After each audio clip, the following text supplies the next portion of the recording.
We are out so often with our clients who are looking to buy homes, and they're always commenting on these smaller details that are costing sellers big time. We're going to share these insights for you straight from our active buyers. First impressions are everything, and sellers are told over and over again about curb appeal. But what we've heard from our active buyers is it's that front door. Yeah, if there's a sticky doorknob or deadbolt or the door looks dilapidated, immediately the buyer, even before they've gotten in the home, is wondering what else has the seller not been fixing. We've gone to show multi-million-dollar homes, and the key gets stuck and won't open, and the buyers are like, you know what, this is a waste, and we leave without even going inside. So write this down. Number 1, change your locks and make sure that door opens and closes smoothly. Another simple one we've noticed that has really been hurting sellers. We walk into the house and sometimes it's just dirty. It could be a really nice house. It could be updated. It could have lots of great features, but our buyers get distracted because it's just not that clean. And it's just little things like the baseboards have dust on them, or the fan has the dust bunnies, or in the kitchen there's oil splatters. Those are things that buyers have a really hard time looking over. So much about selling a home is creating a strong emotion, and buyers that we've seen, it's creating the wrong emotion. As a seller, what is one of your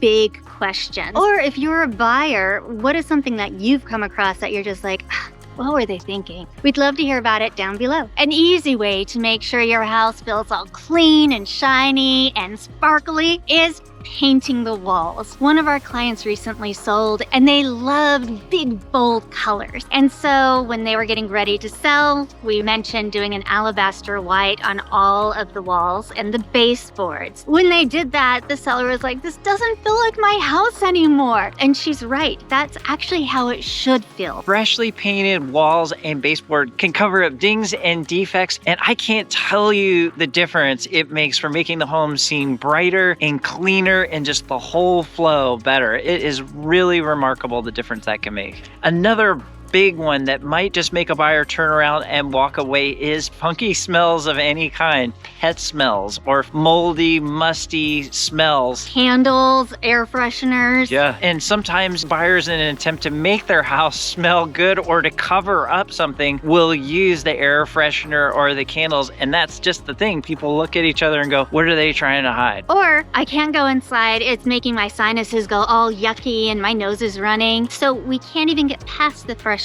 What we recommend is just opening up some windows and letting the fresh air clean everything out. The next thing is clutter, and I'm not talking just about the seller's knickknacks or photos being removed so that the buyer feels like they can move in there. I'm talking about overstuffed chairs and big couches that just seem to swallow up the room. We've recommended people remove the end tables or the coffee table, and they'll look at us and go, wow, this room feels so much bigger. And don't forget, it's okay to stuff things in your garage if you're trying to declutter your home. Lighting, open up those curtains, turn on all the lights before a showing, and if possible, have lighting options in every single room, including the bedrooms. There used to be this trend in the 1980s, 1990s, where the bedrooms did not have overhead lighting. They always had that lamp. That is not okay anymore. Buyers are coming in, and the first thing we're hearing from them when we go into a bedroom is, great, I'm gonna have to pay an electrician to come in here and put in recessed lights. You don't want to have a calculator ticking off in the buyer's brain, adding up all the things they're going to have to do when they move in, because that's going to dramatically lower the offer price. Over and over again, we hear from buyers that they might have a sleepless night over, are they overpaying for a house? What if they're going to have to pour thousands of dollars into a house that ends up being dilapidated? They're really worrying about these things. So if a seller even has small signs that something like this could happen, buyers are gonna walk. And speaking of that, fixing little items like exposed wires or wobbly railing or peeling paint anywhere, you just take care of those very quickly, and it just puts your home up to another notch. I might not have mentioned this to you before, but she is a licensed residential appraiser, and those are things that she actually has to mark that can get flagged and screw up the loan for the buyer. That's the last thing you want, right? If a seller wants to get top dollar from from a buyer, they want to create confidence for buyers. And one of the ways they can do that is by getting their home pre-inspected. When a seller has that inspection, they can share it with potential buyers prior to making an offer so they can see exactly what's going on, but also the seller has a chance to fix small things in advance. Just giving the buyers the opportunity to know what's going on in the home before making an offer can create tons of confidence and the possibility of a much higher offer. And also, it gets a seller prepared if there's a big ticket item. We were at an inspection with one of our buyers and we opened up the furnace cabinet and a big gust of gas came out and it smelled horrible. We called the listing agent. They got somebody in right away and they found out that there were 4 leaks in the furnace. Yeah, that created tons of doubt for our buyer. In their head, they were thinking, gosh, they haven't been taking good care of their home. I better really dig in here and find out everything that's wrong. And something we've heard over and over again is, well, they didn't pay for their deferred maintenance then, they're gonna have to pay for it now. Another huge one costing sellers thousands is overpricing the home. We see it all the time, anywhere from $50,000 to $100,000 or more overpriced. The home sits forever, it doesn't get offers. We hear from our buyers on these types of homes, why would I even want to make an offer if the seller is already so unreasonable? And eventually they get way less than what they should have gotten if they had gone on the market competitively priced. And being an appraiser, I see this over and over and over again, where I have to put in the appraisal report, well, it went for under market value because it was listed so much over